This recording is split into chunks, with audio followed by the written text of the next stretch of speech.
Greetings, ladies and gentlemen, and welcome to this latest edition of Tales from Outer Space. I hope you enjoy.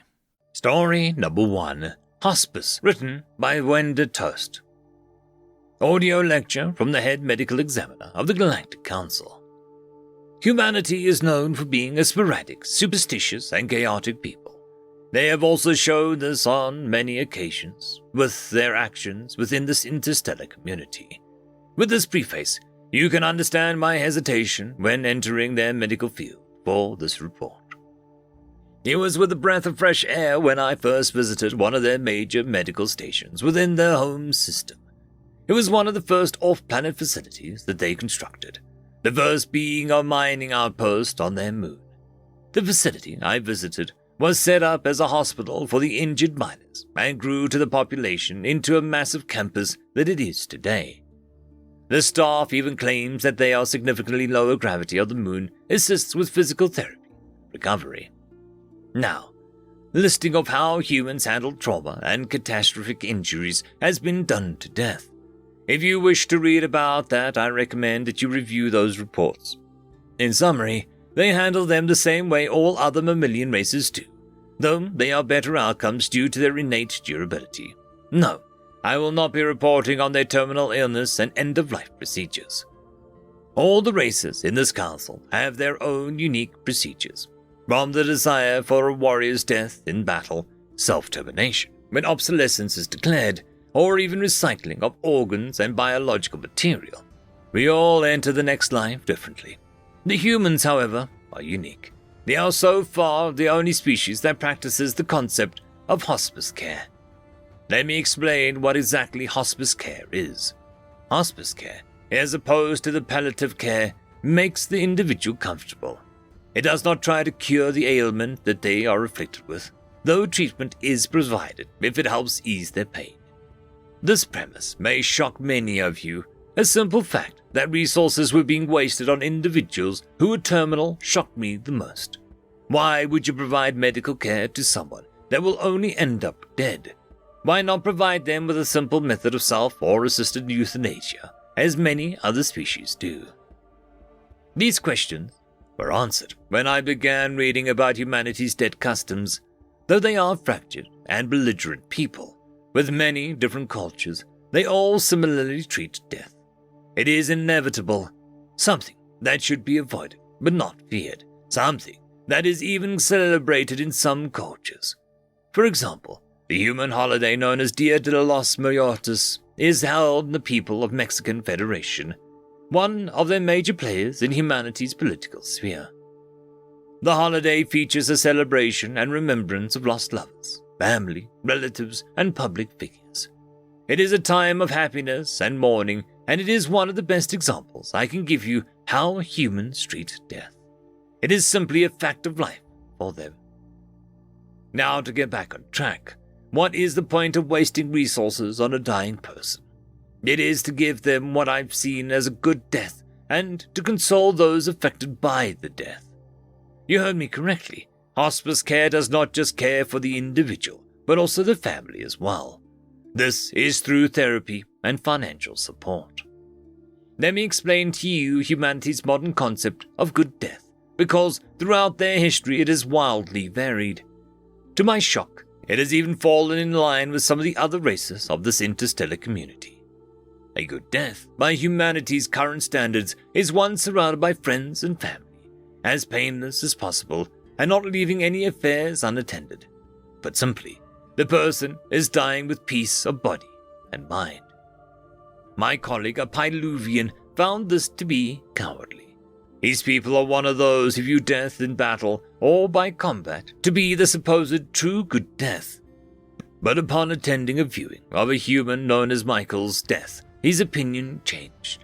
Michael was a standard family man who had a large family of 5 children, a loving wife, brother, sister, and many friends. He was also diagnosed with a neurological condition known as ALS. Michael could have had it treated with a rather high rate of success, but it ran the risk of all but obliterating his memories. My colleague scoffed when he learned that Michael had turned down the treatment, thinking that the human was afraid of the possibility. but was put into a state of existential dread upon listening to the human's explanation. My memories are who I am. The Pyluvian did not have a witty comeback after that. We witnessed how hospice functioned firsthand with Michael, how the nurses and doctors worked tirelessly in their care, making sure Michael was well fed, groomed, entertained, and that his pain was managed adequately. We also witnessed how human lawyers made sure his affairs were in order and watched as the human religious figures known as priests made sure that he was at peace with himself. Over the span of 6 months, we watched Michael waste away before our eyes. First, it was little things, having trouble tying his shoes, fumbling with a pen here, a fork there. Then, things began to decline even more so. As the disease spread, he slowly lost the ability to eat properly, dressing and grooming himself. Then the higher order functions left him. He was bound to a wheelchair, lost the ability to speak, and eventually was bedridden, being a shell of his former self. As per Michael's orders, no extrinsic measures were used to keep him alive, not wanting his children to see their father like that. In his final moments, he was surrounded by those who loved him and cared about him, free from any pain, and assured that they would be cared for. He died in the embrace of his family and friends. He died the good death. End of story. Story number 2. Peace by the Sword, written by Weirdo5255. We are peaceful out of necessity, and because of it, we are the most powerful race in this galaxy. For a human to kill another takes but a moment, a sharp knife, or even just a few ounces of pressure, and a man can be easily killed. His corpse discarded as a worthless sack of meat. Indeed, if there has been one constant throughout human history, it is that he always found new and more creative ways to kill one another. Ways to kill one another more quickly. We invented the spear, the sling, the bow and arrow, the cannon, the musket, bombs and nuclear weapons. Our latest achievement is the power to simply snuff out a star, thus condemning an entire solar system to death. We are a violent, vengeful species, yet throughout our wars and bloodshed, ever evolving, we spawned another weapon. Honor, brotherhood, a place to belong, and a reason to fight. Once we fought to feed our bellies and rot with our mates in the dirt, and we still do on occasion. Now, though, we fight for grander ideals. We fight not for ourselves, but for those whom do not wish to fight, and those who can no longer fight. The bonds we form with one another, those not of our lineage, whom we call brother and friend. It is not a pact we enter lightly, nor one we toss aside with ease. The eunuch of the Mordanan were perhaps the most powerful species in this quadrant. Indeed, on our first encounter with them in deep space, our ships and troops were easily dispatched and destroyed in gouts of plasmonic fire.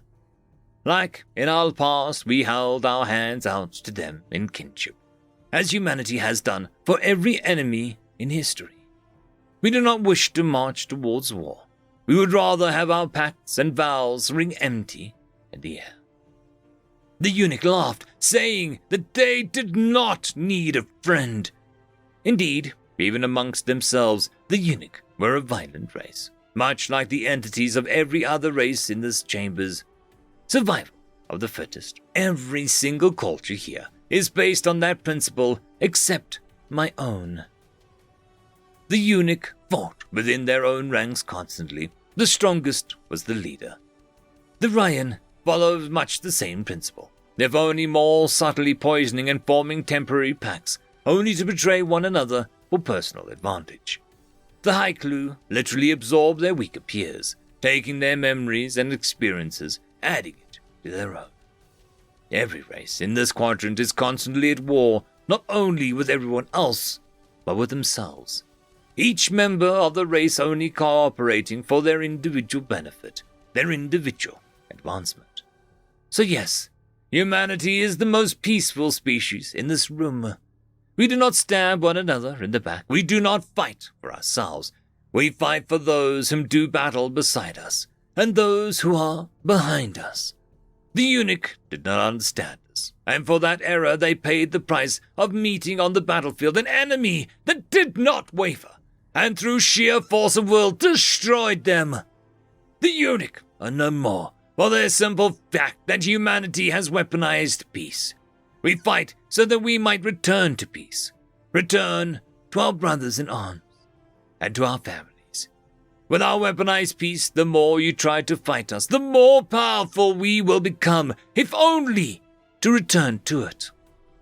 So I ask this assembly, who among you is willing to make peace with humanity? End of story. I would quickly like to thank the T5 channel members and Patreons. Caspar Arnholtz, Cam Maxwell, Barky, Lord Azrakal, It's Difficult to Pronounce, Dragzoon WRE, Holly's Sister, Arcadian. Thank you very much.